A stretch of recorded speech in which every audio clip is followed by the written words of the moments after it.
Hi friends. So I'm coming on because I have two things that I want to share. One thing is regarding attitude toward the evil, attitude toward the evil. And the second thing is whatever you want to eliminate in your life, how to eliminate that. Okay, I want to make this short. So, let's talk about the Super Bowl. Whoever's enjoying this whole process, whoever's enjoying the Super Bowl, sees something really positive in it, you will most certainly get something good out of it. Law of resonance. And to the level of your awareness, if you're not aware of anything negative going on in and around, manipulative or corrupt, I shouldn't even say these things on YouTube, you will not be aware of it and you will not resonate with any of it, and then that way you will not attract anything toward you that has to do with it. Okay. Anybody who is aware of that and knows about nefarious activities in and around events like the Super Bowl, be they small or be they large, will be connecting to that. And so think about a looking glass effect. When you're aware of that and you're not a journalist or an investigator, and it's your profession to go to those events and investigate, what is your business attending events that will attract more of what you don't want?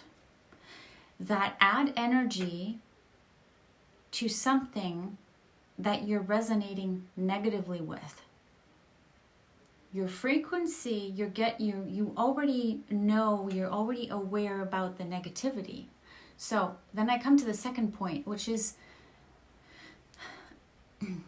if you're focused, if you want, attitude towards the evil. If you want to eliminate something in your life, do you put all your energy and focus into that?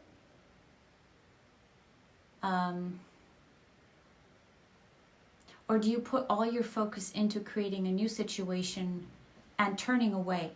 So I love to take the analogy of a cobra. A cobra is not evil. A cobra is an animal and has a specific tactic of keeping you captivated with its vision to hypnotize you and then to eat you, right? You know that. So what do when you see a cobra? You're going to run for the hills, or whatever tactic there is to deal with a cobra. I'm not a cobra expert, so you might want to just stay still and not look at it, or depends how close you are, right? Like if it's an alligator, you're going to run. Okay. What you're not going to do is you're not going to stare at the cobra and go closer and closer and closer. Like, is it going to eat me? What is it going to do? And then you're like completely hypnotized. I grew up without TV. I grew up without radio.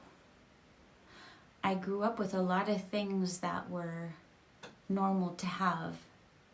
I remember my friends had a lot of things that were normal in their life and didn't exist in mine. Not because of poverty, but because that's how I was raised. So when I was a teenager, when I was a young teenager, I suddenly discovered TV. I remember I had a tiny little TV. It looked like an Apple Mac, and it was really cute. And I had 3 programs, and they were black and white. And I was so proud of myself. And I watched old movies and stuff, and it was like the highlight of my week. But I think because of not having a TV, I am now really able to refrain from the hypnotic effect of big events, TV, media. And I've come to understand that I got cut out. So just a hypnotic effect that things may have on you that are designed to capture your attention and keep you focused on something while something else is going on. What I mainly want to say, this is the most important thing, is why be fixated and watch something that you don't agree with? Why is that? Is that conditioning? Are we coming out of these dark times still conditioned, and we don't, all our life we've been trained like in a circus to do certain things. Look here, do that. Advertisement, marketing, Hollywood. The effect of all of these things is profound. It's designed into us. Many of us are aware of the nefarious activities with Disney, yet we all remember the movies. I don't know, like everyone, if you think back to when was the last time you watched anything from Disney, you can't think it out of your life. It's going to take 2 generations to disappear. And having grown up most of my life in Europe, I was not exposed to the industry, to the advertisement industry and marketing industry of America, as I would have been if I had stayed as a teenager and not gone to Europe. So I think that it's just like this training that Americans have gone through to, it's almost like this programming. You click here in a certain way and everybody's trained to look there. You click here and everybody's trained to look there. And it's very profound. And the level of advertisement, the aggressive marketing strategies in America, in news, in drugstores, what a word, right? In Germany, they're called apothecaries. Don't get me started. Then in shopping malls, in shopping centers, they're blasting things at you constantly when you're shopping. I remember I had a great experience. I was in Florida, and I was in a very Cuban influenced area, and I went shopping in a Cuban a food store, and there was salsa music in the radio. And I remember this woman, she was actually, I don't know, she was in the vegetable section, and her husband, this guy, I didn't know was her husband, I guess, he came up to her, and then he took her hand and he swirled her, and he started dancing salsa with her in the vegetable department. And I'm like, oh, isn't this beautiful? How absolutely beautiful. And I almost teared up, and I'm like, oh my God, I want to look. I was like doing this. So I'm like, oh, is that so sweet? But yeah, even up here in the Adirondacks, I'm confronted with nasty advertisement and blasts of what I should do and put into my body, and the latest drug, and in a shopping thing where anyways. So the thing is, okay, the one other thing is, which is the attitude towards the evil. It's like, some people are really keen on hearing some really bad news, maybe connected to the Super Bowl, just to wake more people up. And that really frightens me, because that is literally calling in disaster. And I think that is very, very troublesome for me to hear. There's one thing, if you want to be peace, what do? Is it better to be a representation of peace? Or do you wish upon a star for peace? What do? So I am completely 100% convinced that everything in my life that I've ever manifested was because I focused on it. I put an intent on it. I put work into it. I put my energy into it, and I repeated it. That's how I manifested. So I can't manifest if I don't focus on something. Think about if you've ever started a company or a project, it never happened because you looked elsewhere. Like if you want to, even if you're a carpenter and you're like, I want to make a chair, a wooden chair. Are you going to go look out the window and wait for the chair to manifest, or are you going to go make the chair? So it's the same thing. If you want peace, if you want balance, if you want healing, if you want positivity, happiness, all the good things, what are you going to do? You're going to become that of which you want more. That's how you change the world.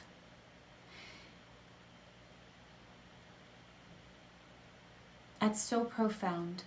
It's so profound because you're going to think about everything you do, everything you think, everything you feel in accordance with that of which you want to see more of. If we're talking about the deep state, we need to investigate the deep state we have within us. How much deep state do we still have triggered or do we have, I'd say, seated within us? We all have duality. We're living in a world of duality. We all have duality within us. So the question is, what has more control of our subconscious mind that we might not want to look at? How much darkness do we still have somewhere in our system? And we don't want to look at it, right? That's the deep state. That's where the deep state has us anchored and has been feeding us for thousands of years. And even if it's because we're so trauma bonded with the evil, with the negativity, with the darkness, that we really don't know how to get out of it. And we're so angry at what happened, and we are so angry at what has been done, that we just don't know how to unstick. We just don't know how to take our eyes off that cobra. And so I really want to leave you with understanding we're not the victims, we're the creators of our own inner reality, of our own inner deep state, and of our heaven. We're the creators of our heaven. And I believe that we can all coexist in a world where people are focused on the negative or the evil. People are evil and people are good. We can all coexist alongside each other and be in a frequency, in a resonance where if you're living a life and you're resonating strong, your frequency's high and you're resonating strongly with everything positive around you, and you have eliminated the negative within you, you are going to have a different experience on this planet than if you were constantly resonating with the negative and attracting that and fighting it. I tell you, if you think that you can eliminate the darkness out of this world, it's a never-ending fight, because you're going to become that. You're going to become the darkness. You're going to bond with it. So that's not the solution. And this is the really tricky part, because a lot of us talk about 3D, 4D, 5D. I've heard 13D. Like, where's 13D? I don't understand 13D. Anyway, but if you think about that concept, the big difference is 3D means you're subject to reality. 4D, 5D means you take responsibility and you create the reality that you want to see. You don't have to see it to believe it. You become it. I just want to share that, and I think it's tremendously valuable.